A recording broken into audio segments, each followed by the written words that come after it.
under the age of 18. If you are under the age of 18, please get permission to listen to this episode. Enjoy, comment, and subscribe. Hold one, arm drag. Whoa! This is Brett screwed Brett. Who are you to doubt El Dandy? If this guy's a serious professional. Brett screwed Brett. hold two, arm bar. Hey, get a nice shot of the brand new Mr. and Mrs. Hunter Hearst Helmsley. I hate you. I hate you. I hate your hat. I hate your t-shirts. I hate your wristbands. I hate your shoes. I hate your music. I hate the C-Nation. I hate everything that you stand for. So does Rule. Yeah, they do. Hold three, the moss-covered, three-handle family Gradunzo. Live from the nation's capital in Washington, D.C., this is the RCWR Show with your host, Lee Sanders.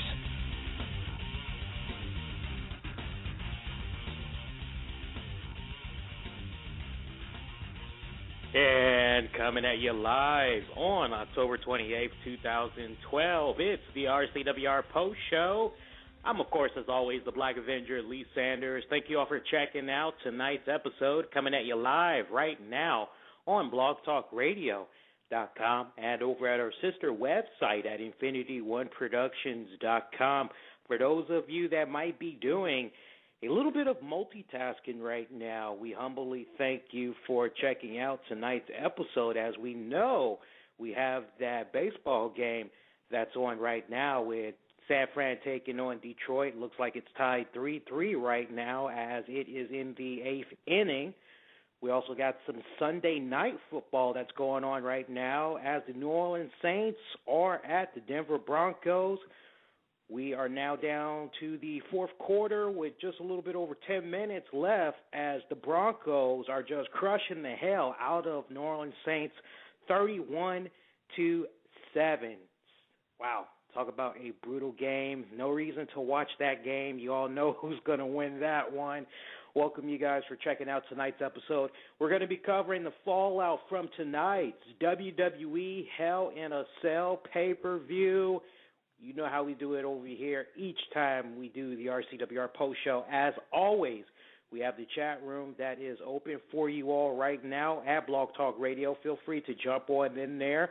Welcome to those of you that might be checking out tonight's show for the very first time. You're in for a treat. You're going to have a good time checking this out. We got the Twitter. You know you can interact with us during the course of tonight's episode as we're live in progress. Hit us up at Infinity One Prod.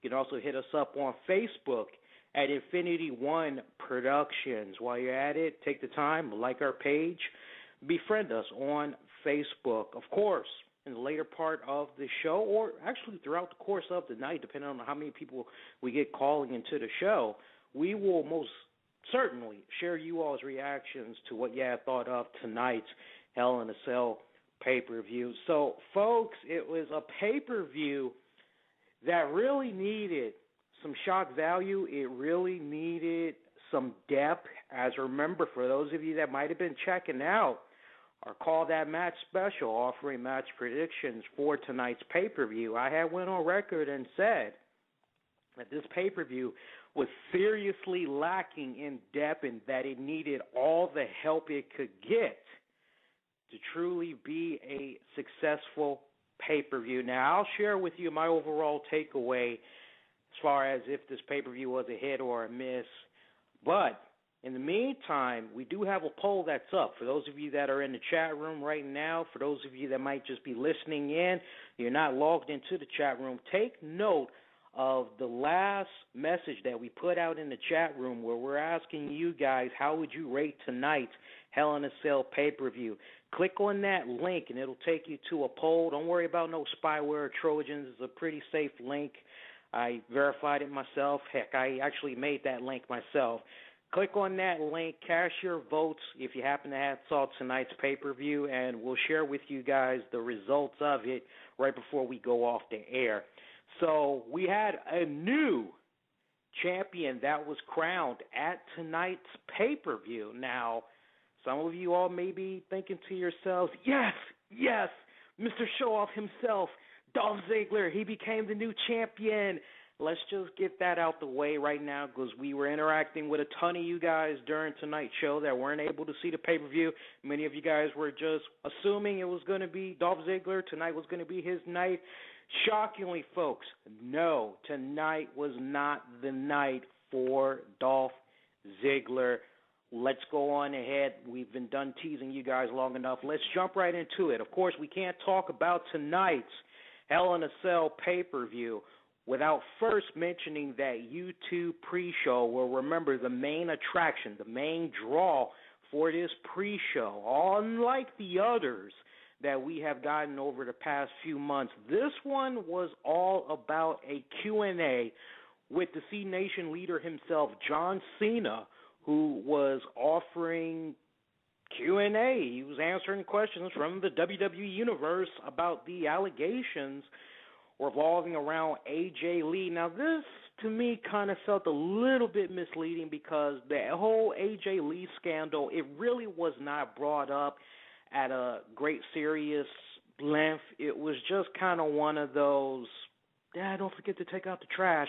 It was just kind of one of those type of moments that was just briefly mentioned, as the real meat and potatoes of it was Vicky Guerrero revealing that she had some type of evidence that she was going to be revealing to John Cena and AJ Lee, solidifying that the two have been, in fact, in a fraternizing relationship, which, of course, resulted in AJ Lee losing her job as the Raw general manager. Now, Vicky Guerrero would even go a step further, and she would extend an invitation to AJ Lee to come on Raw as she presents this evidence so that she can get some type of a reaction rebuttal from AJ Lee. And remember, Raw is going to be coming to us live from Charlotte, North Carolina tomorrow night. So that's going to be a pretty awesome episode right there. And, of course, we're actually going to be making a rare Monday night appearance tomorrow night. That's right.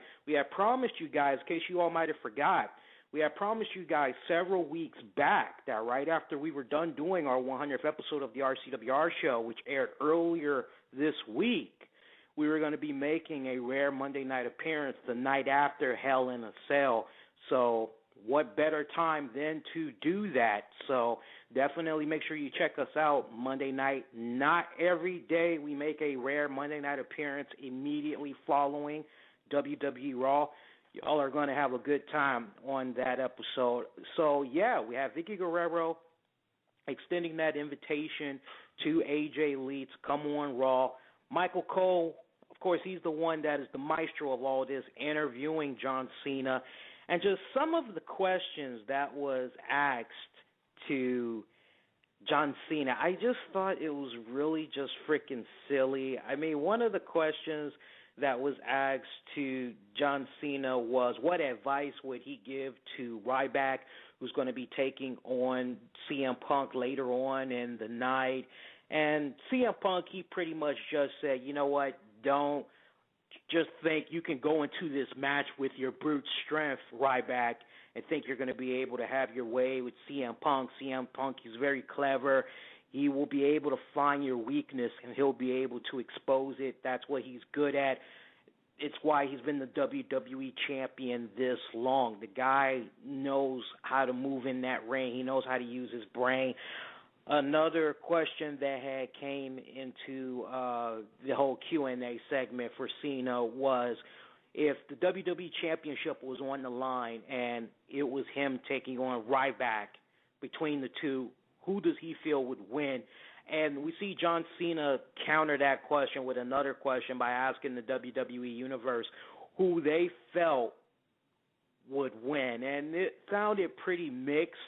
Really, the crowd really didn't care. It kind of came off as, at one point you kind of hear Ryback, but then you hear Cena chants. Then it's kind of mixed, and then it kind of dies down. So they really were just, and that was the whole theme of the crowd tonight. And this was a Atlanta crowd. This crowd really was not into this whole event. Not really, especially during the Divas match. More on that in a little bit, folks. But we saw some pretty, I must admit, lame questions coming from the WWE Universe.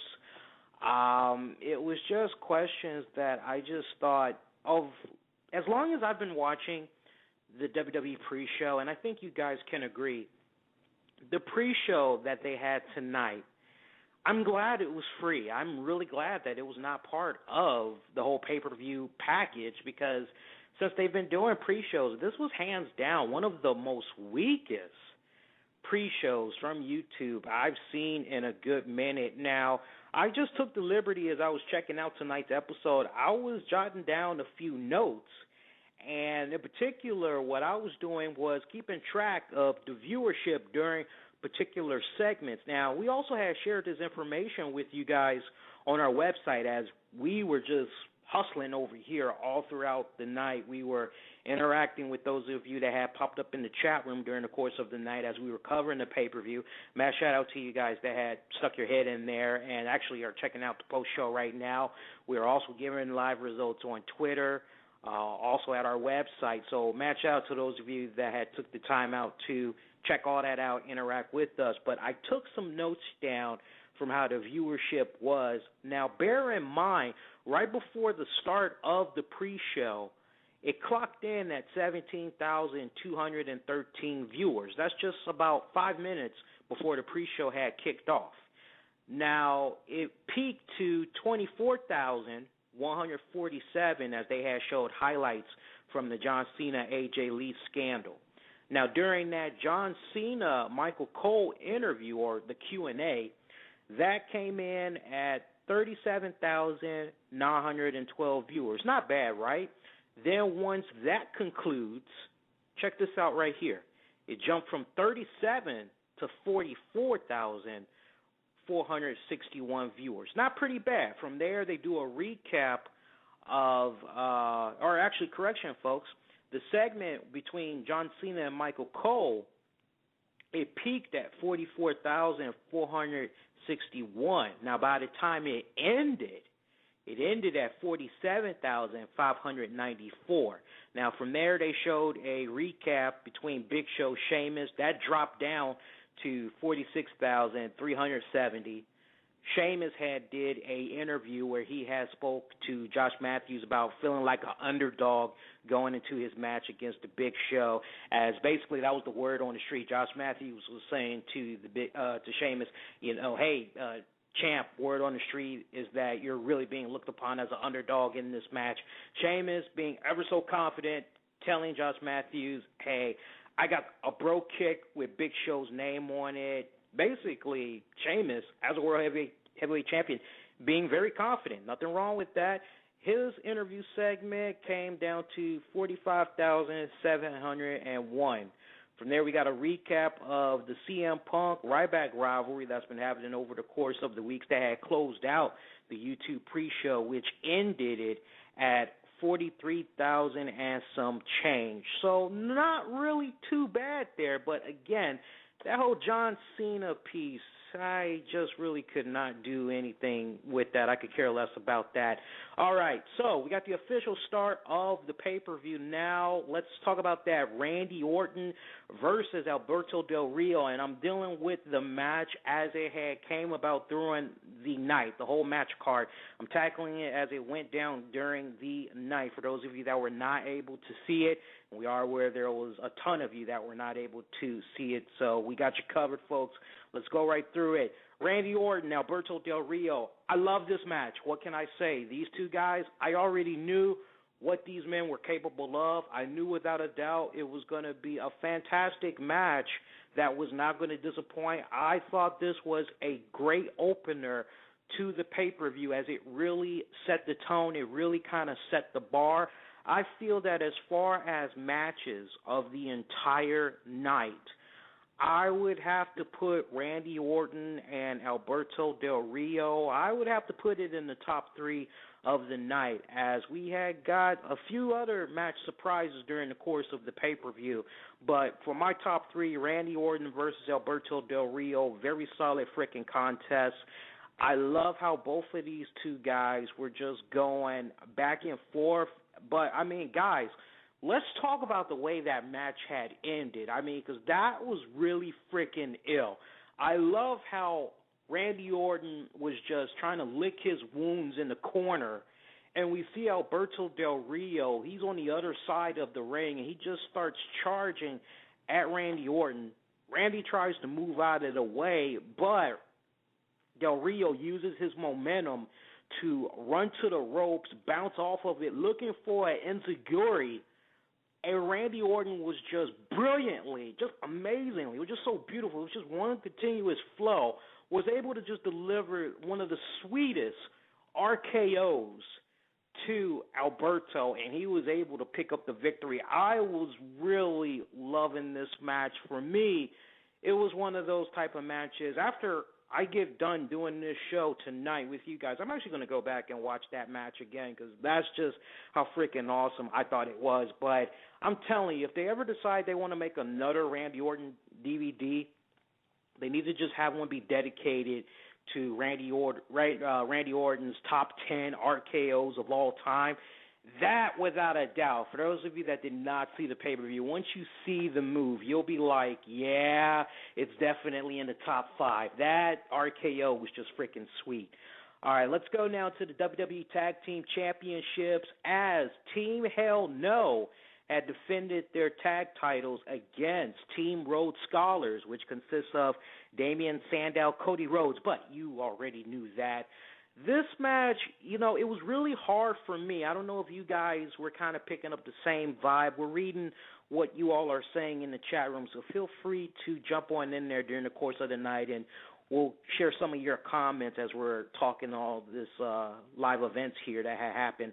But, the Team HellNo versus Cody Rhodes match, for me personally, it was kind of hard to get into this match because it just felt, I hate to say dull, but that's just really the vibe I was getting from this match. I was appreciating Daniel Bryan going in there. And, I mean, honestly, Daniel Bryan to me just seemed like he was still in the whole show during this match. I mean, if it wasn't for Daniel Bryan being in this match, as much as I love Damian Sandow, as much as I love Cody Rhodes, if it wasn't for Daniel Bryan being in this match, I just really would have found myself to really get into this match. I'm fumbling with my words because I'm just trying to pick the right words. I'm not trying to sit up and say that the match was crap, but it was just rather, okay, next, what's going to happen? The real story of this match was the relationship, the chemistry between Daniel Bryan and Kane, if they could coexist as a tag team and get on the same page. And they started off pretty good. Don't get me wrong. The communication was there, but then it just seemed like midway towards the match, both of these guys, they just wanted to sit up and they just wanted to outperform each other. And it got to the point where it was just causing a big enough distraction for Damian Sandow and Cody Rhodes to be able to start going to them. And towards the end of the match, we saw Cody Rhodes. It looked like we were about to have new tag team champions. Cody Rhodes was looking for the crossroads. He connected. He was about to go for the pin. We see Kane come out of nowhere. He breaks it up, and we just see Kane just basically flip out, lose control, and he just starts continuously attacking Cody Rhodes.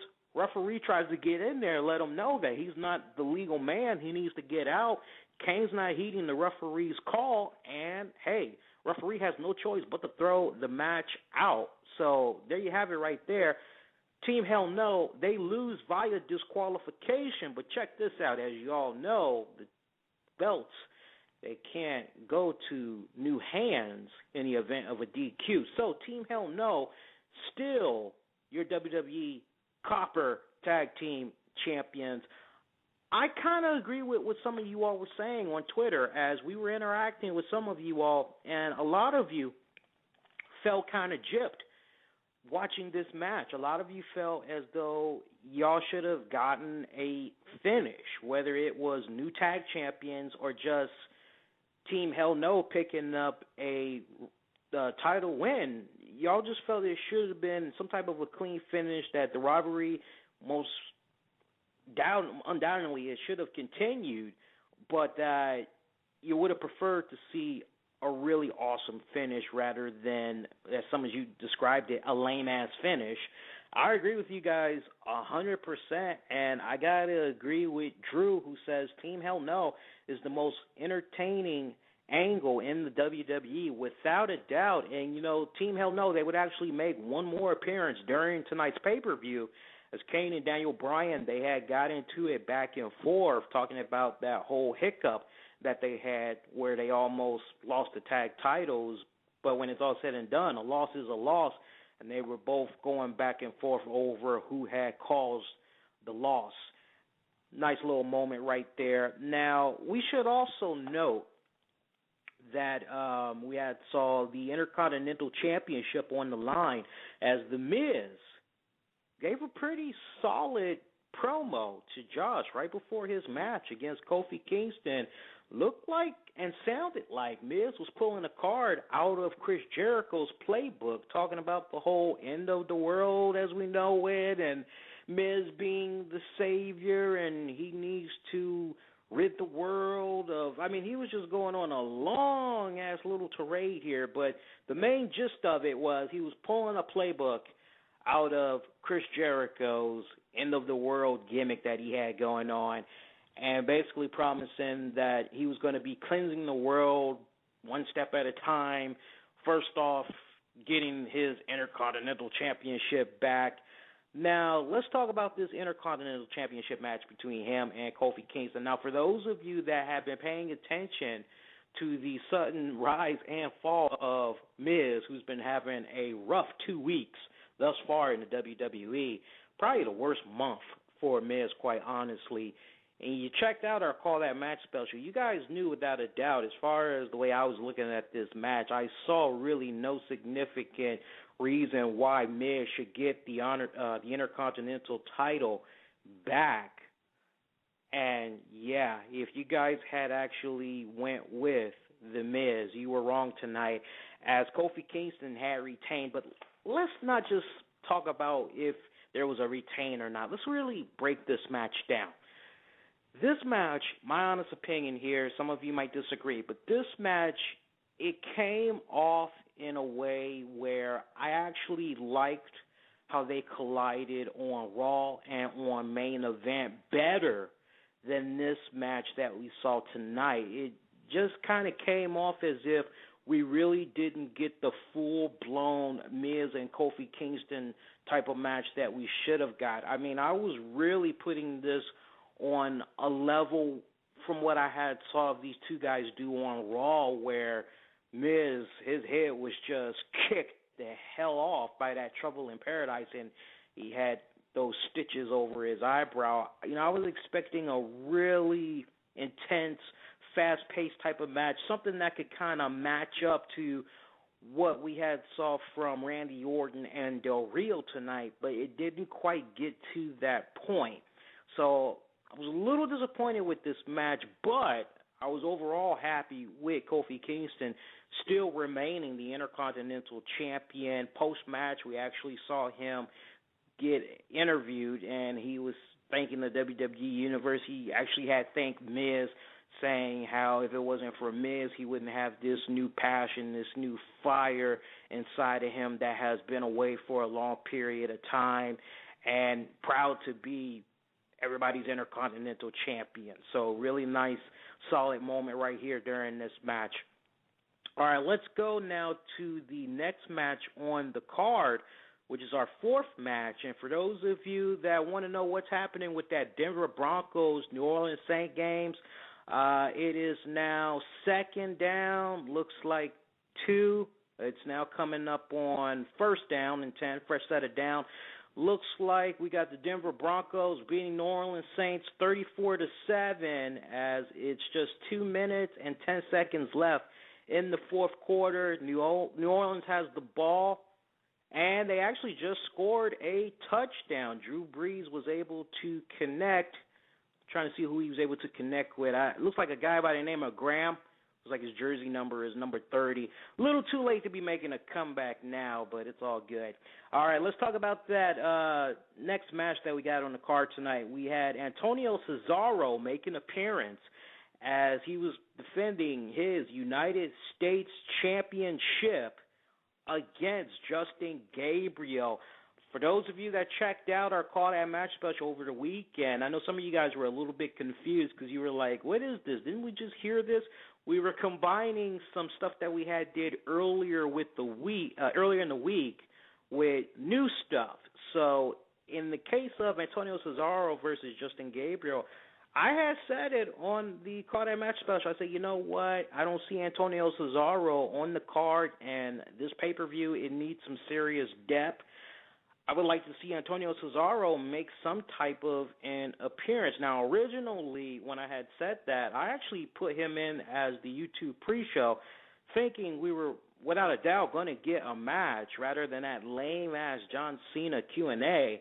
But really nice to see we get Antonio Cesaro actually make an appearance on the pay-per-view itself. And this match, I love the fact that it made sense. You didn't have to sit up and go, why the hell are these two guys taking each other on? Now, for those of you that might be asking that question, why were these two guys taking each other on? Justin Gabriel had pulled an upset over Cesaro on Raw this past Monday, so without a doubt, that shot him up the ranks. That's how he was able to have this match against Antonio Cesaro. Cesaro cutting one weird, incoherent promo that was in some language. I tried to reach out to a few people to see if they could translate, but I wasn't able to get anybody in time. But in either case, we saw a pretty awesome match between these two guys. You know, I was really pleased with the outing from Justin Gabriel. He just really showed bright spots to me that in some time in the near future, I wouldn't be too surprised if it happened before summer 2013. I see him really getting very popular to that point. His stock will really increase. He'll really be on the rise. I see big things happening for Justin Gabriel in 2013. I was very pleased with his outing tonight. But in either case, Antonio Cesaro still remains the United States champion.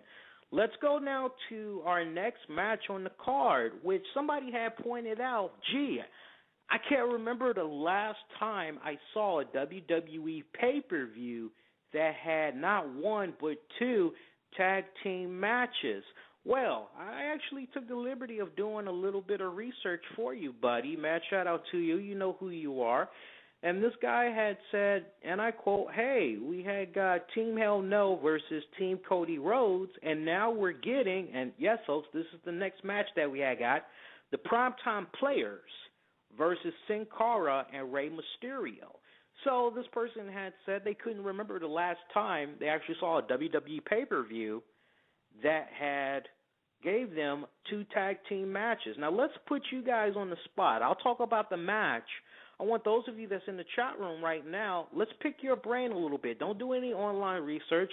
See if you can take a crack at when was the last time you remember WWE doing two tag team matches at a pay-per-view. Very curious to see what you guys are able to come up with. I'll give you until I'm done talking about this match. So we saw the Primetime Players taking on Sin Cara, Rey Mysterio. You know, the one thing that I thought was a little funny about this match, I said to myself, wow, there used to be a time when the Primetime Players, they used to be a hot commodity. They used to be one of those type of tag teams that was on the rise, looked like they were turning heads, and then all of a sudden, looks like they just got stopped cold in their tracks, and they just start jobbing to people left and right, and you're like, what the hell is going on here? Pretty much it was the end of them when they had unfortunately parted ways with that referee.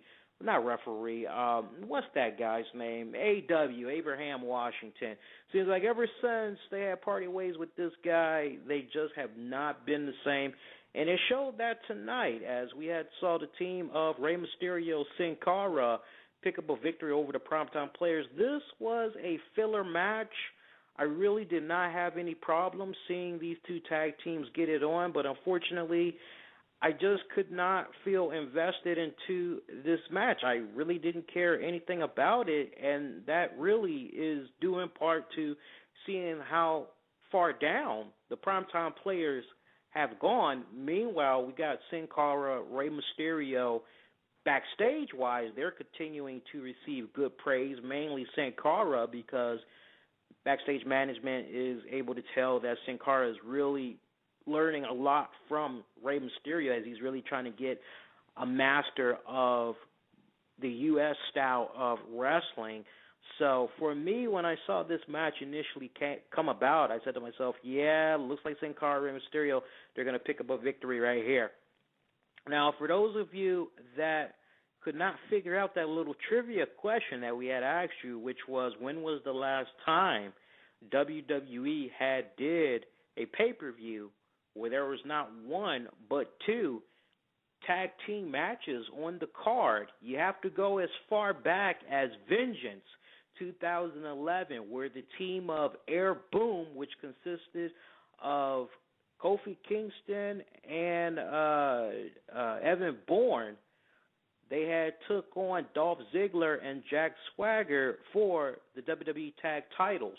Also on that same match, on that same pay-per-view card, we had saw the team of Awesome Truth, which had consisted of Ron the Truth, Killings, as I like to call them, and The Miz teaming up to take on Triple H and CM Punk. That's how far back you have to go, folks. All right, let's move along now with our next match, as it was Sheamus versus The Big Show. Let's talk about this match, folks. Let's cut through all the cards right now. We have a new World Heavyweight Champion, and his name is, well, it's The Big Show. I just wanted to throw that out there. I did not feel you guys needed to be teased with that. Now that it has sinked in, you guys are probably saying to yourself, WTF, Lee, what the hell just happened here? What the hell do you mean The Big Show had became the World Heavyweight Champion? It's exactly what I said. Now, I'll go more into detail about this in just a little bit, but let's just talk about this match. This match, as I was picturing it in my mind, as I was looking at it on paper, without a doubt, very draining, very, very physical. Just the way I loved it. I loved this first encounter between The Big Show and Sheamus. We saw Big Show predominantly throughout this contest just having his way with the World Heavyweight Champion. It just really seemed as if Sheamus was just not going to be able to get this win over Big Show, but we just saw that fighting spirit, that blood of the Irishman just continuing to just rise and get into the face of The Big Show and just bring in that A-game. We were really seeing probably one of the best outings from the World Heavyweight Champion, as this really came off, to me, in my eyes, the greatest test to his World Heavyweight Championship run. This was his greatest challenge to date. Nice little streak that he had there, as he had held the World Heavyweight Championship since this past year's WrestleMania. Let's pick it up towards the final few seconds of this contest. We saw Sheamus. He tried to look for the we saw Sheamus try to look for his devastating bro kick, but Big Show was able to counter with the WMD. And folks, Big Show, he actually delivered a WMD not once but twice. Now, the first time Big Show was able to connect, Sheamus actually kicked out, which had a lot of folks saying, damn, what the hell does Big Show have to do now? Well, just lock it up and unleash another WMD. Duh. And it was a really great match. Don't get me wrong. I really was into this match. I'll be brutally honest with you. For this particular match, I actually gave it a rating out of 5 stars. I actually gave this match a respectable 5 out of 5 rating. It's not every day I can sit up and say, oh, yeah, Big Show, he had a 5-star quality type of match. This was actually a match right here. I was very proud of the Big Show. I like the shock value that it brought, as shock value-wise, without a doubt, 5 out of 5. I love this match. For those of you that were wondering if Dolph Ziggler was going to be coming out, Dolph Ziggler did not come out, which just really brings a very interesting question into a lot of people's mind. Just what exactly was going on with Dolph Ziggler? Now, keep in mind, we see John Cena during the YouTube pre-show. At one point, he gets a tout video from Dolph Ziggler basically asking him, hey, what's it like to be in the position that you're in, knowing what you had did to AJ? When are you going to be a man, accept responsibility for your actions, or am I the only real man that's here right now? And we actually saw John Cena say to Dolph Ziggler, hey, I know you're in the back. I know you're here. I saw you earlier. Won't you come on now? Let's get it on. Now, we actually did see Vicky Guerrero come out, and she tried to cause a little bit of a distraction to John Cena as Dolph Ziggler tried to attack Cena from behind, but Cena was able to fend him off quickly, sent him flying over the ropes. That was pretty much the end of that. But with regards to another follow-up from Dolph Ziggler on the pay-per-view card itself, it did not happen, which just really has a lot of you wondering what exactly was supposed to happen at this pay-per-view tonight. It would not surprise me if during the course of the week we learned that Dolph Ziggler was in fact supposed to get the World Heavyweight Championship, but it was decided right on up until the very last minute that, the writers decided that that wasn't going to be the direction they were going to go with Dolph Ziggler, which now leaves the question, could possibly early 2013 be the time when Dolph Ziggler finally cashes in that Money in the Bank briefcase, something that we highlighted on the match prediction special. Remember, I went on record and said, if WWE doesn't pull the trigger now to make Dolph Ziggler be the World Heavyweight Champion tonight, which would have been a perfect opportunity, unfortunately the next opportunity may not come until early 2013, and that's exactly the way it is looking right now. Would not surprise me if maybe it would come as early as the Royal Rumble. I know one person said maybe it'll come at TLC. Wouldn't surprise me if maybe it might come at the Royal Rumble. Just think about that for a second, folks. We got Rock taking on CM Punk most likely around that time. Rock gets the belt. Can you just imagine a Dolph Ziggler at the Royal Rumble becoming the new World Heavyweight Champion? 2 new World Heavyweight Champions going into WrestleMania. That's got a nice little ring to it, now that I think about it. And coming up, folks, we had probably one of the most weakest matches of the night. We had Eve take on Kaitlyn and Layla for the Divas Championship. If you ever want to talk about a crowd that was freaking dead, Atlanta, I always call you guys Hot Atlanta. I try to show you guys a lot of respect. I got a lot of friends. I got family from the Atlanta area. I love good music, as some of the best music, rap-wise, comes from the Atlanta area. But when it comes to tonight's pay-per-view, the fans that were in attendance, you guys freaking sucked, man. I mean, you guys, man, I just kept sitting up, and it was so funny because at one point, I know Zed had took to Twitter, and he said, the crowd is so dead. Who died? And somebody had said, oh, it was Chris Benoit 5 years ago. And we were like, ouch. But it was kind of funny when you think about it. But, yeah, I mean, this match, God, I've seen better Divas matches. It was painful to watch this match, really painful. I just think it should have been more simpler. I would have just been satisfied with Eve taking on Layla one-on-one one more time. I thought the two of them, they were just really bringing down the house the past few times I saw them lock up. It just seemed like each time these two girls were hooking up, they were getting better and better. But you look at what had happened when Kaitlyn was thrown into the mix, and the match just really came off sloppy, boring. Like I said, the crowd didn't help. I went on record. I actually said that a crowd from a WWE video game was better than the Atlanta crowd that was in attendance tonight. And, yeah, very unfortunate because this match, it had a few bright spots, but overall, I couldn't wait for this match to end. Eve retained her Divas Championship belt. All right, folks, it is main event time, and if you've been keeping track, you know we had got a total of 8 matches for the night.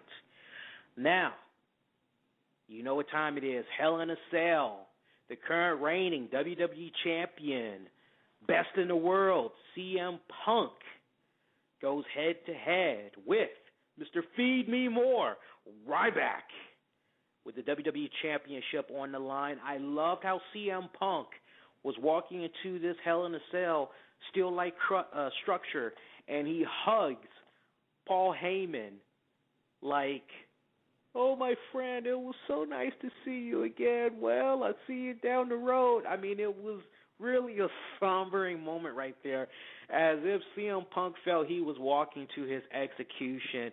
And how about Ryback coming out with the new colors there, man?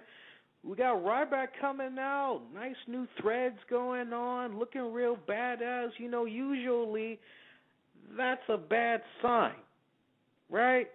Usually that's a bad sign. And for the person in the chat room that's saying, I think the card was mixed up, no, the crowd was not. The card was not mixed up. The card went as follows: Alberto Del Rio versus Randy Orton, Team HellNo versus Team Rhodes Scholars. In the third match, Miz versus Kofi Kingston. In the fourth match, Antonio Cesaro versus Justin Gabriel. In the fifth match, Primetime Players versus Sin Cara, Rey Mysterio. In the sixth match, Sheamus versus Big Show. In the seventh match, Eve versus Kaitlyn versus Layla. And in the eighth match, CM Punk versus Ryback. We know what we're doing, bro. Trust us. We never mix the card up like that. So, let's talk about this main event match. A lot of people were eyeballing Ryback. A lot of people went out there. They jumped out on the limb and they said, you know what? Ryback, he's undefeated. Why put him in a situation where his streak ends and you do all this hype, this build-up for nothing? Now, remember what I had said here. I've been saying it for the past couple of weeks. A lot of you went as far as to say, well, Brock Lesnar is needed for this pay-per-view. He needs to come in. He needs to sabotage this. Maybe a program could happen between. And we quickly diffused that. We say, you know what? The next time Brock Lesnar needs to pop up, it needs to have something to do with Triple H. It makes more sense, especially with the way the contract is structured right now. You can't go the Brock Lesnar route. What we have been suggesting all along, one of the ideas we had said, maybe there could be a running gag. CM Punk attacks Ryback, and during the course of the night, we would pretty much get this impression that Ryback might not have the match with CM Punk. Now, we did get a running gag, folks. The running gag actually was CM Punk's representative, Paul Heyman, during the course of the night, trying to talk with Vicky Guerrero, convincing her to not have this match take place. One point, we actually saw Paul Heyman walk up to Vicky Guerrero and say, oh, thank you for giving the WWE Champion the night off. Thank you for taking him out of that match. Really glad that you came to your senses. We're going to be hopping on the bus now and going to the next city. And Vicky Guerrero stopped him dead on his tracks and said, look, this match is still happening. If your champion is scared, too bad. He needs to deal with this. And if you don't like this, you know where you can go, pretty much straight to hell. We actually even saw the WWE Champion, CM Punk, try to have a few words with the WWE Chairman, Vince McMahon, about not wanting to do this match. And Vince McMahon kind of going old school here, kind of talking to him like a father would a son. Are you scared of Ryback? Are you intimidated of Ryback? CM Punk, no. Vince McMahon giving the champion encouraging words. Then go out there, beat Ryback, prove to everybody why you are the best in the world. So the stakes could not be set any higher. Let's talk about the way young Ryback had performed in this match tonight. You know, Ryback, when it's all said and done, he was in good hands. I must admit, I was very impressed with what I saw from Ryback in the ring. I just thought that on the biggest stage of them all, he just really came off very cool, very calm, collected. I love the way he came off during this match. And to know that John Cena, Vince McMahon, CM Punk, all of them, they have had nothing but high regards for Ryback, really going out of their way behind the scenes to teach Ryback a thing or two. As we have reported on our show earlier in the week, Ryback was being very hands-on with CM Punk as Punk was showing him the ropes at several live shows. Got to the point where Ryback started to feel more comfortable in his ability and be able to lead more during the course of the matches. And, you know, we saw plenty of lead time from Ryback, and it was just really handled in a way where, without a doubt, the future looks really bright for Ryback. Now, let's talk about the finish here. We knew there needed to be some controversy in this match. We knew that there needed to be a WTF. Now, remember, we sat up and said maybe CM Punk could kind of go the route of just leaving the arena through the fans here to kind of piss a whole bunch of people off. We were kind of on to something here. Here's basically what happened, folks. We saw Ryback looking for shell shock. Looked like he was going to be able to become the new WWE champion.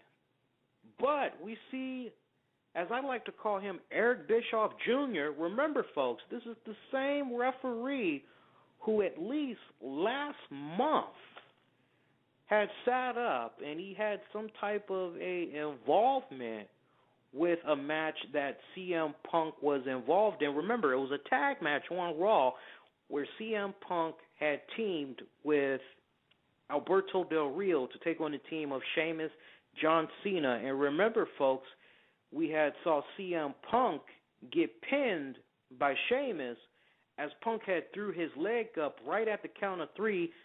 The young referee who we got tonight, he didn't see it, and that had just sparked a whole bunch of controversy right here. Now, you fast forward, we got this same referee, right? Looks like a young Eric Bischoff. We see him, he gestures to Ryback to stop as he's trying to do shell shock, and he just immediately gives Mr. Feed Me More a low blow. CM Punk quickly bounces off of Ryback's shoulders, rolls him up in a pin, and we saw one fast-ass 3 count as CM Punk is still your WWE champion. Now, post-match is where it really got interesting, folks. We had saw Ryback, a pissed-off Ryback at that. He just went flying, and he just started looking for anything and anyone as he was on a path of destruction. We saw him get a hold of the referee as CM Punk, Paul Heyman. They managed to escape Ryback for just a little bit. We see Ryback, he is just having his way with the young referee, just tossing him all over the place before finally tossing him over the ropes, having him bounce off of the steel cage walls. Then we see Ryback go for the WWE champion. And if there was ever a time where you saw Paul Heyman run ever so fast, it was tonight. Paul Heyman, nowhere to be seen, just leaves the WWE champion flying solo. CM Punk feeling like he has nowhere to go. He climbs up to the top of the steel cage. Ryback follows. The two, they're fighting on top of the steel cage. We see Ryback, he grabs the WWE champion, puts him in that shell shock finisher, and just lays him out to be standing tall. So although the WWE champion retained his title, Mr. Ryback was the one looking very strong to end the Hell in a Cell pay-per-view. And you know what, folks, when it's all said and done, you got to admit, even for those of you that might not like seeing your beloved Ryback getting his first loss, at least you can sit up and say it was handled in a way where many people can dispute that and say Ryback is still undefeated, as it was tainted by a referee. Ryback, hands down, still coming out of there looking very strong. I love that finish. Great finish. Way to make Ryback still look relevant, still look strong, still have that strong fan base, as he just needs to continue to climb from there. For those that actually thought that the WWE Championship belt was going to be put on Ryback, I mean, come on, man. The guy has a long ways to go to prove himself, but on the biggest stage of them all, in the biggest test of his wrestling career thus far for the 30-year-old Ryback, he did a very damn solid job tonight. My hat's off to Ryback, and my hat's off to John Cena, Ryback, and Mr. McMahon for being very hands-on with Ryback, making that be one of their pet projects, making sure that he goes on that right path. They've been handling him very well thus far. Very pleased with what has become of him so far. So let's talk about this pay-per-view overall. So I'm going to break it down by match rating here. Let's kick it up at the very top. Now, with regards to the Randy Orton versus Alberto Del Rio, I gave that match a 5 out of 5. I thought that was really freaking solid. For the WWE Tag Team titles, where we saw Kane, Daniel Bryan take on Cody Rhodes, Damian Sandow, I gave that a modest 3 out of 5. For the Intercontinental Championship, Kofi Kingston taking on The Miz, I gave that match a 3 out of 5. For the United States Championship, Antonio Cesaro taking on Justin Gabriel, I gave that match a modest 3.5 out of 5. For the fifth match, Rey Mysterio and Sin Cara defeating Titus O'Neil, Darren Young, I gave that a modest 3 out of 5. For the World Heavyweight Championship, Big Show defeating Sheamus to become the new champ, I gave the match rating a 5 out of 5. Not every day I can give a 5 out of 5 for a match that Big Show is involved in. Hats off to the Giant. Shock value, 5 out of 5. For the Divas Championship, Eve versus Kaitlyn versus Layla, I gave that match a 2.5 out of 5. 2.5 out of 5. Weakest match on the card, I felt. And for the WWE Championship, inside Hell in a Cell, CM Punk versus Ryback, match rating, I gave that a 4 out of 5. Shock value, I gave that a 5 out of 5. So overall, I would have to give this pay-per-view, out of 10, I would give this pay-per-view this is a tough one. I'm tempted to give the pay-per-view an 8, but I'm not going to go that route. I am leaning more towards a 7.5 out of 10 for the pay-per-view.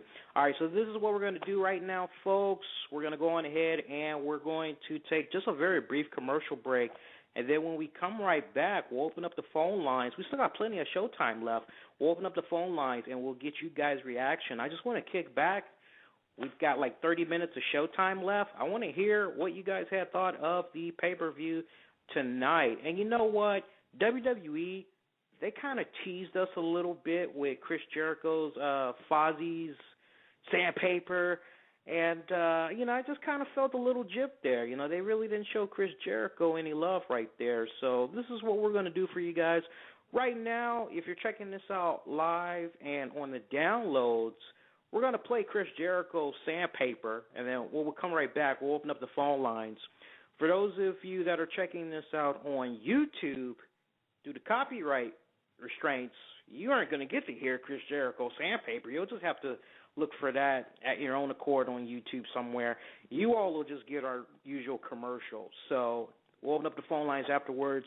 Do hang tight. You're checking out the RCWR Post Show coming at you live right now on October 28th, 2012. We'll be coming right back, folks. Do hang tight.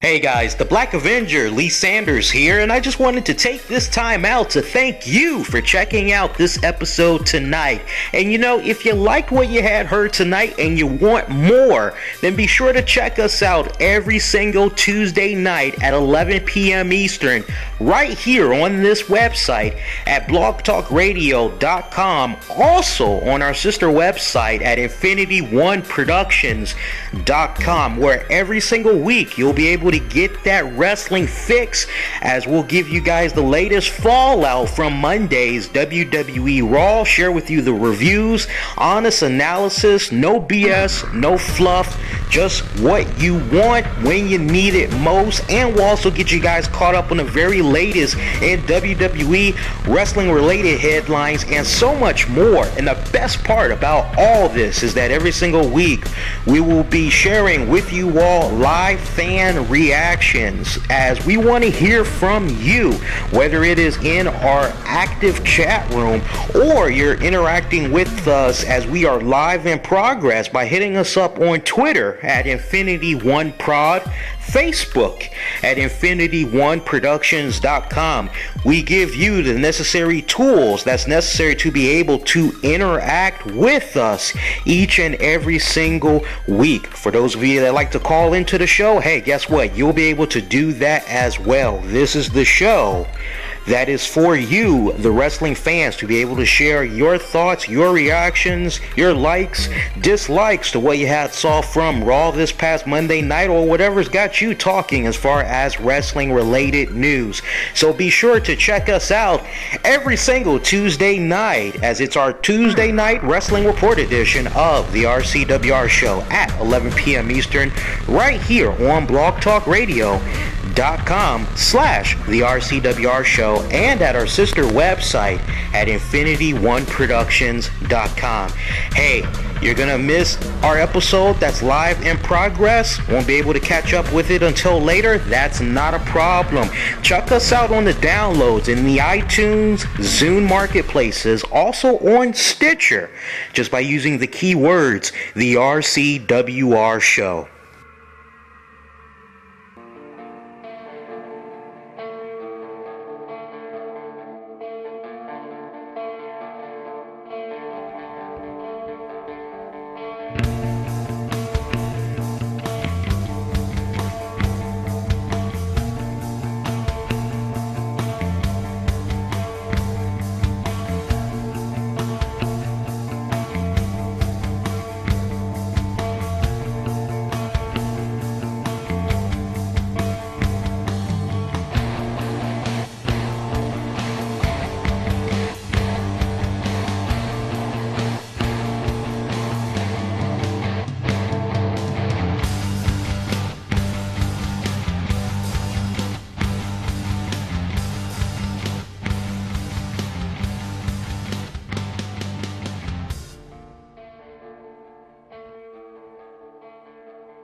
Oh, hell yeah. Sandpaper from Chris Jericho's band, Fozzy. If you guys have not checked out that album, I highly recommend that you do. It's a very awesome album. You know, if you ask me honestly, if it's better than The Chasing of the Grail, which I just thought was a freaking masterpiece, as Fozzy was just really at their truest peak. You know, it's a close call. I still have to give the edge to the Chasing of the Grail album, especially for those of you that might not be familiar with Chris Jericho's band. If you ask me straight up which album you should pick up first, I'd say Chasing with the Grail, then you do Sin and Bones, and then you're more than welcome to backtrack afterwards.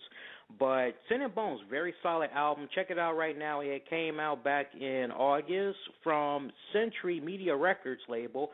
Producer was Rich Ward. Highly awesome freaking album. We had to show Chris Jericho some love here, man, because I was just noticing how they kind of played him down a little bit. I mean, we saw a little bit for that YouTube pre-show, but yeah, I don't know. It just kind of felt like they really didn't give him that much of a nod. So I just thought we just Had to give that proper nod to the Ayatollah of rock and roller. All right, so we're going to go on ahead and we're going to open up the phone line right now. And let's go on ahead. For those of you that call into the show, listen for the prompts. Get yourself live on the air. Share your reactions with us. Let us know if you dislike the pay-per-view. This is your block of time right now. The number to call is 646-478-3525. Once again, it's 646-478-3525. If you saw the pay-per-view, hey, we want to know what you thought. If you thought it was crappy, let us know why. But we definitely want to hear from you guys. First-time callers, always welcome. Let's go to our good friend Dave in the Michigan area. You're live on the air, my friend. Oh, man. Hey, how's it going? Hey, pretty good, bro. How you been? Oh, not too good right now. At least we got the Lions and the Pistons. Man, 4-0. That sucks. What happened? They lost 4 straight. Who did? Tigers. Oh, Lord. Again? Yeah. Wow. Actually, I think they won one in the St. Louis series. Mm-hmm. Just brutal. I had both the computer and TV on. I'm still tripping over that damn Broncos game. I mean, they butchered the hell out of it. I haven't even turned to the game. I was going to, but I heard you say 31-7. I'm like, no thanks. I'll stick here. Yeah. Hey, looks like that Papa John's deal worked out pretty good for Peyton Manning. You're right. For those of you that are not aware, Peyton Manning earlier this week, he took it upon himself to buy 21 Papa John franchises, all in the Denver area. That man's set for life. Hey, you can retire right now. I know, right? All right, so let's talk about the pay-per-view, Dave. How'd you like it? I mean, I was really surprised. I was on the fence about ordering it because I was like, if they would have put the 8 matches, there's going to be 8 matches on the card. They would have been like, okay, this could be a good pay-per-view with 8 matches on it. And it turned out, was it great? No. Was the main event where it should be? Probably not. I mean, honestly, I would have took, just think if we would have got Big Show and Sheamus in Hell in the Cell, how much better that match would have. The match was already good. It would have been 10 times better in a cell. And I mean, that would have really, I think that could have bumped the pay-per-view up to 8 or 9 with the Hell in the Cell, 2 Hell in the Cell matches, which I think they could have headlined it with Big Show and Sheamus to end it. But I think the reason we got that finish like that, or the end of the show, I should say, is because there was no big star power. They had to do something to end the show like that. Like, when's the last time you've seen anyone go to the top of the cell? It's been a while. Yeah, I don't remember. I can't remember. I don't even know. Because I was worried about those cells. I was like, oh, watch out. Dropping someone like that. Yeah. Last person get dropped like that was Mick Foley. I was like, Yeah. And that was scary. But I seen Punk roll to the beam really fast. Yeah, I've never seen Paul Heyman run so fast in my life, man. That man was It was. I mean, I think Orton and Del Rio was an overrated match, or underrated match. I thought it was a really good match. Yeah, it really was, yeah. I think the mixture, I think they mixed the card a little too weird, I think. Like, I think they could have started with the Divas match, and then maybe the IC title, and then throw in that U.S. title, and then Del Rio and Orton later on the card. Yeah. To make it, because it seemed like it was a good match to start the show, but I don't know, and it seemed like it lacked star power too, though. You know, but especially that Divas match. I mean, I can't stress it enough. And I mean, and if you disagree with that rating I gave it, you know, you're more than welcome to interject there. But you know, I thought it was definitely at least a 2.5 out of 5. I mean, the crowd damn sure didn't help, and I mean, they were zombies pretty much throughout the night. But when it came to that Divas match, I mean, they really just weren't into it. Well, they had to follow Show and Sheamus though too. I mean, it's like, I mean, that was the crowd was into the whole night, but that was a hard match to follow because I don't know if you remember this, but I was looking at that match, I was thinking, man, this reminds me of Scott Steiner when he was a tag team with his brother Rick, not Big Papa, versus the Giant for the world title. I remember that, yeah. Yeah, I kept thinking that when I was watching that match, like, man, this reminds me of that match. And then I see him look like Sheamus going for his Hogan moment. I can't believe he got him up with the shoulders like that. Now we know we got those hardcore wrestling fans, and we got to acknowledge that, because they're probably going to be the same ones that's going to be calling into other wrestling radio shows, and they're going to be just lighting up a bonfire bashing the Big Show. Let's tackle that topic right now. We try to sugarcoat it to this segment, but let's talk about that. We got a 40+ or late 30s, mid 40+ guy that's been in the wrestling business for a good minute now. He's won the World Heavyweight title before. I don't care about the whole 45-second thing, whatever you want to call it. There was a previous reign before that where he had the World Heavyweight title a little bit longer.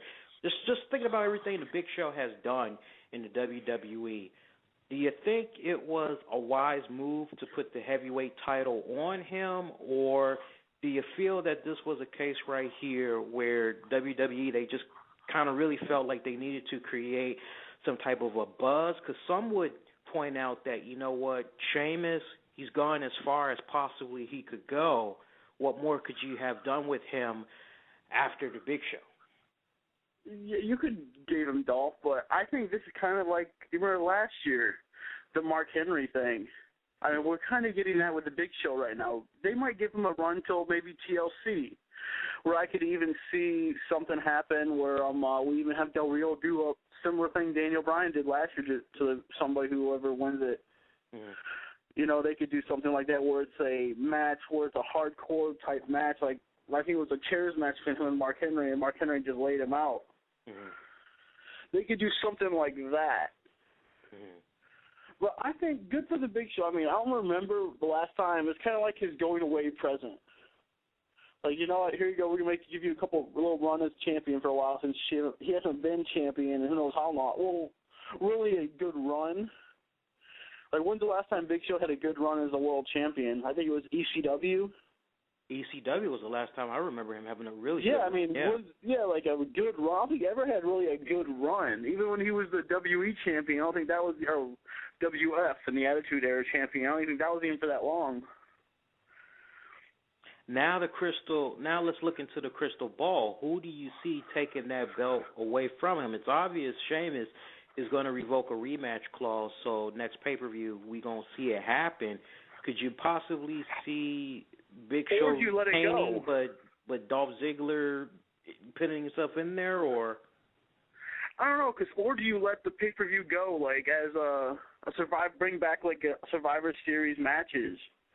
Where you, like, have CM Punk and Big Show on one team versus, like, John Cena, and do, like, a team thing, and then you could save the titles for, like, TLC and have a bigger match at TLC, which, I don't know, I heard they're going to bring some Survivor Series type matches back. Mm-hmm. But if John Cena's healthy, maybe they want to go that route with John Cena and Punk again. Yeah. But, or you could even do Orton, I guess. They had a decent match at that main event. Yeah. And he won tonight, so you could do that. Or you could even switch it up and have Sheamus go to Raw and have a match with Punk again. Yeah. I mean, they're running out.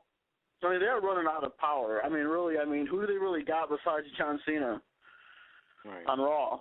I mean, who's there to step up to take a title shot against CM Punk right now? And Sheamus could slide in ever so perfectly right about now. And I really hate the I really don't want them to go Kane and Big Show route anytime soon.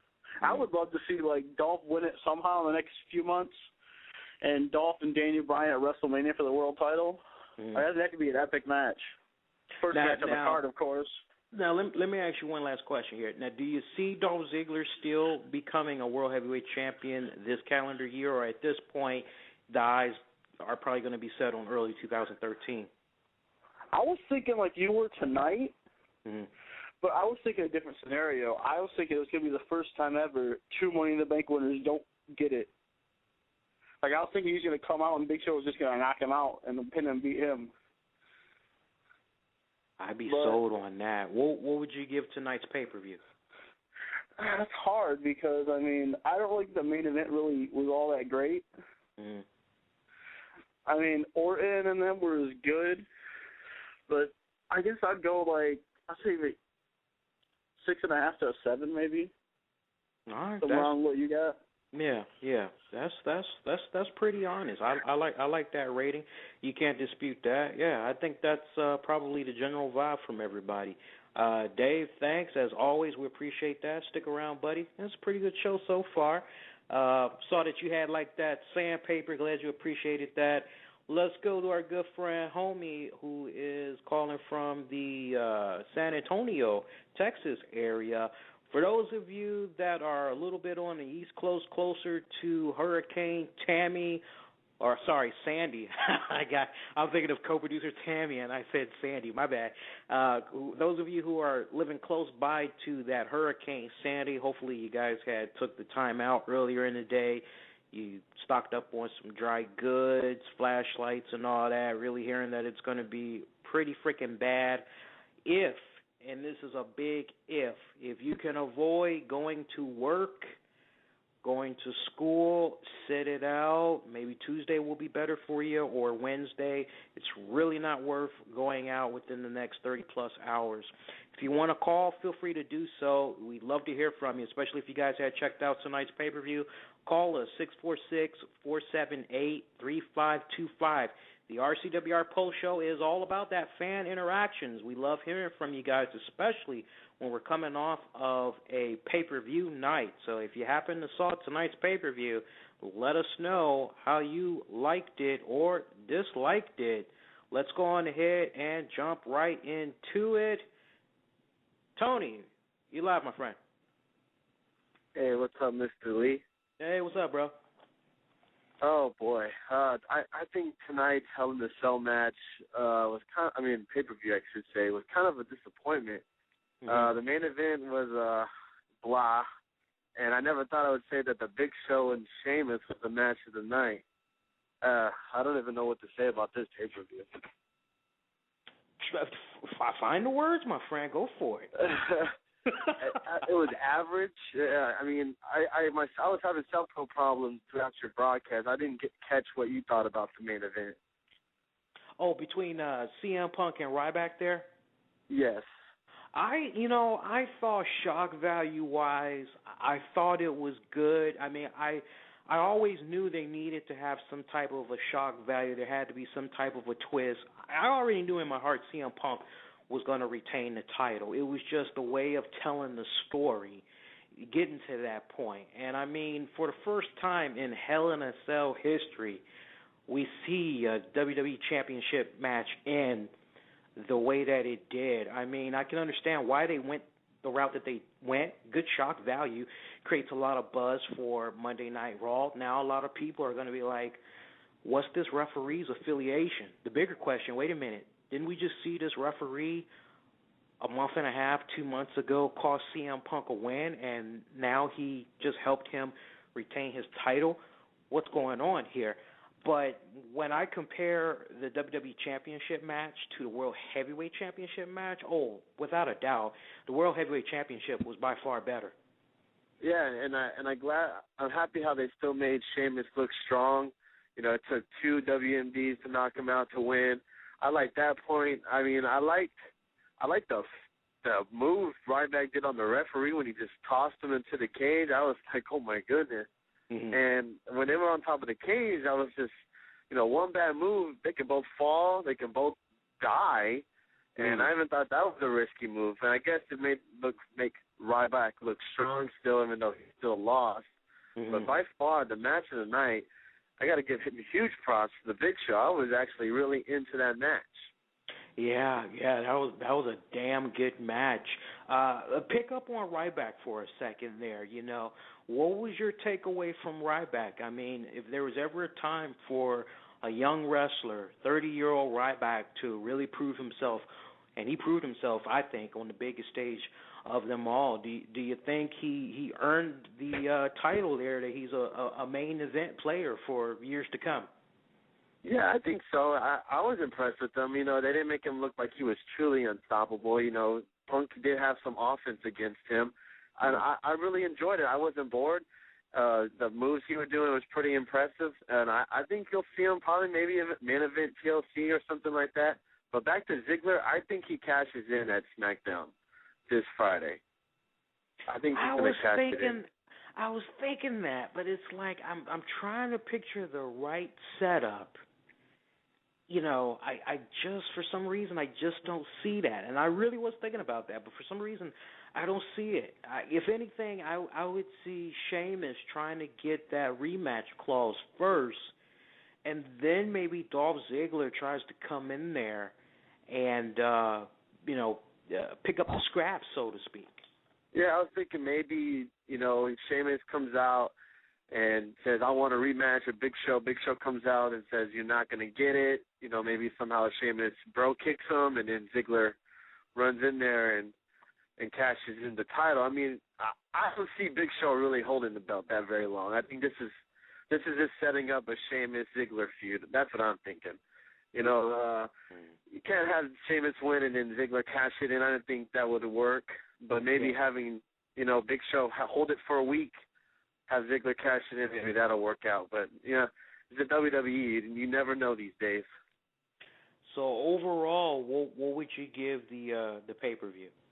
I'll give it a 6.5. Because I think out of the 8 matches, I really enjoyed maybe 3. Yeah. And the pay-per-view the main event kind of sucked. And I've never said that about a Punk match. And it's not all his fault, but damn.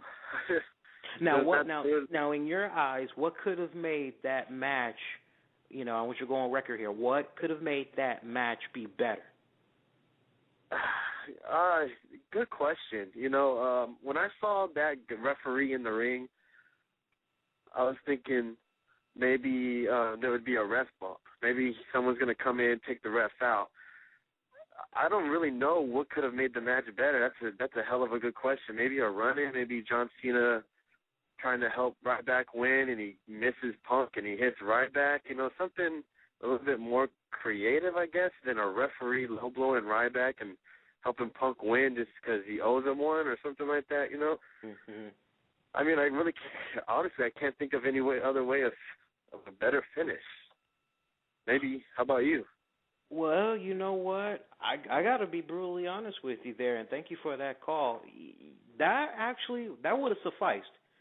John Cena did go on record this past Monday night. He said that his arm was now 100%, but that he wasn't cleared in time to make it into the Hell in a Cell pay-per-view, maybe next time around.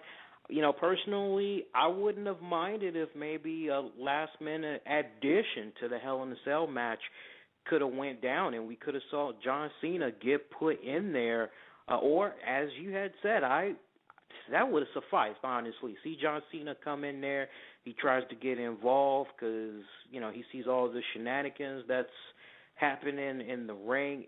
He could have came out right when that curveball came where the referee had did the low blow to Ryback there. Maybe we could have seen something go down where Ryback was able to kick out, and then John Cena comes down and he tries to get himself into the ring, and some shape or form, as you said, it could have been a miscommunication there. Ryback, CM Punk, John Cena, there's just that whole big collision right there, and we see Cena just accidentally, unintentionally attack Ryback. That could have set up something pretty nice right there rather than a referee. I mean, they created buzz without a doubt. Very curious to see where this is going to go come Monday night on Raw.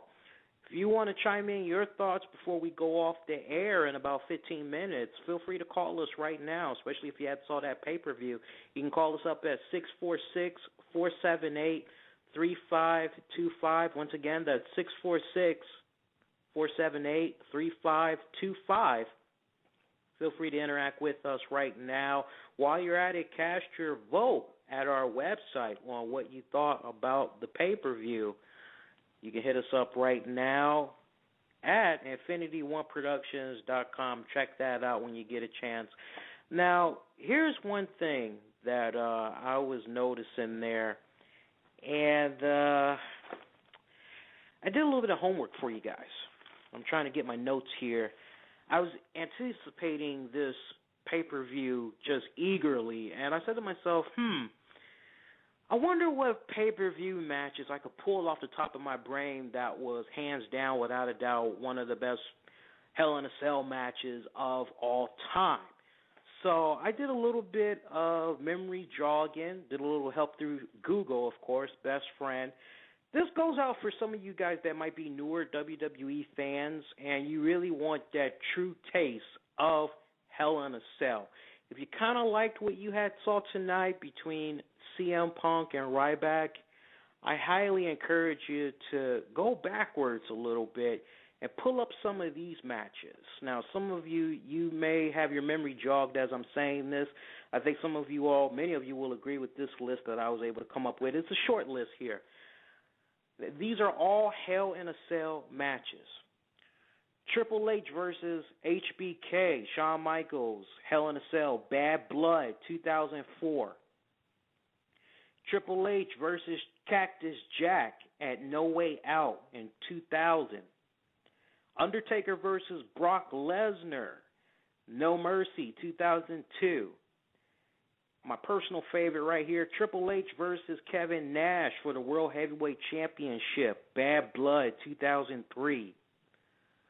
The McMahons and Big Show versus DX, Unforgiven, 2006. Undertaker versus Batista. This one was another personal favorite of mine for the World Heavyweight Championship. That's at Survivor Series, 2007. Triple H versus Chris Jericho, Judgment Day, 2002. Undertaker versus Randy Orton, Armageddon, 2005. Batista versus Triple H for the World Heavyweight Championship, Vengeance, 2005. Undertaker versus HBK, Shawn Michaels. This one is my number one. Bad Blood, 1997. Was also the debut of the Big Red Monster, Kane. Undertaker versus Mankind, King of the Ring, 1998. One other one of mine that I liked, and it has not happened to this very day, as it was the first and only time that more than two participants were involved in Hell in a Cell. Of course, I'm talking about the first and only time in WWE history where we saw The Undertaker, Triple H, Stone Cold Steve Austin, The Rock, Rikishi, and Kurt Angle all go at it for the WWE Championship, Armageddon 2000. Yeah, it was the five-man, six-man.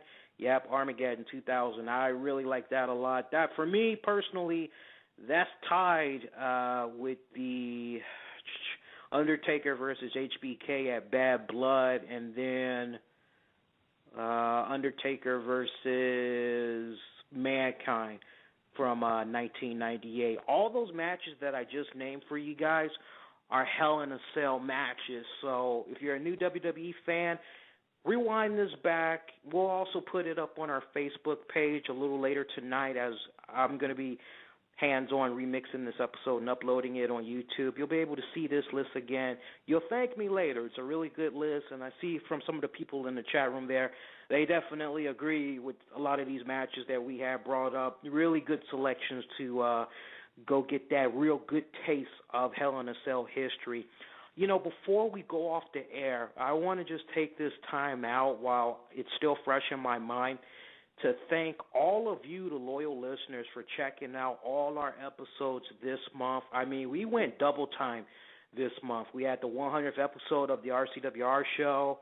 We did a special RCWR Post Show covering Dave Batista's MMA debut.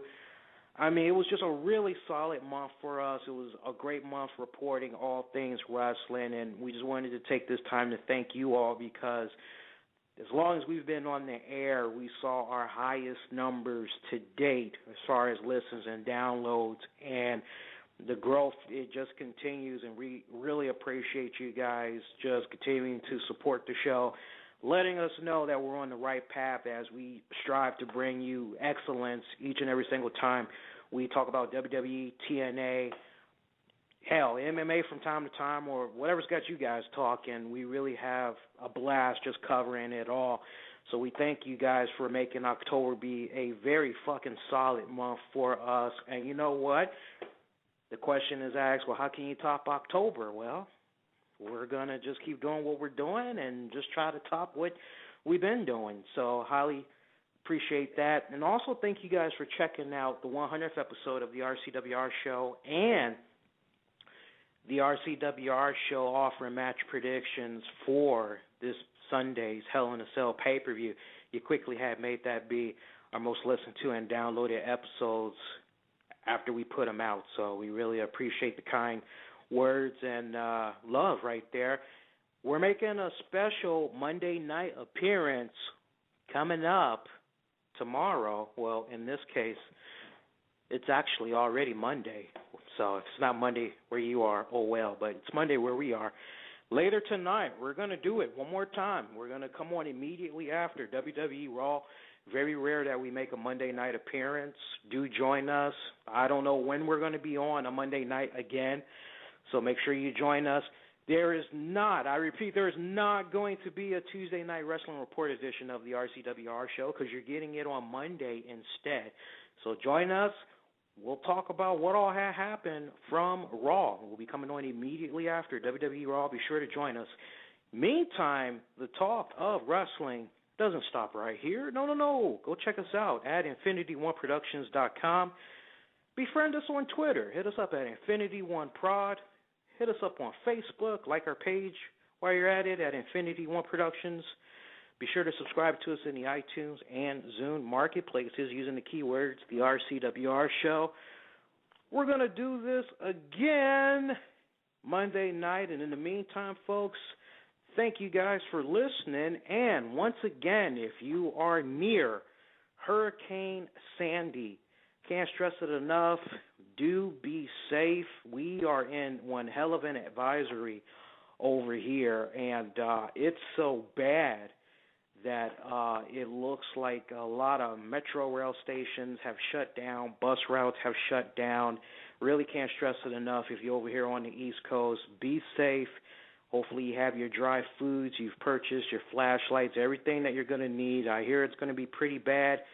Hey, might not be anything, but it's best to be prepared. If you don't have to go out, if you can avoid going out, stay at home, best place you can be. Enjoy your cable, enjoy your video games, your DVD, your Netflix, whatever you need.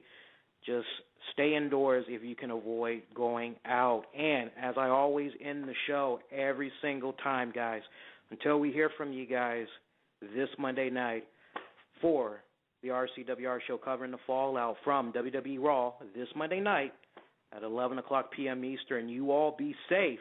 And you all be kind to one another. We'll see you next time, folks. Do take care.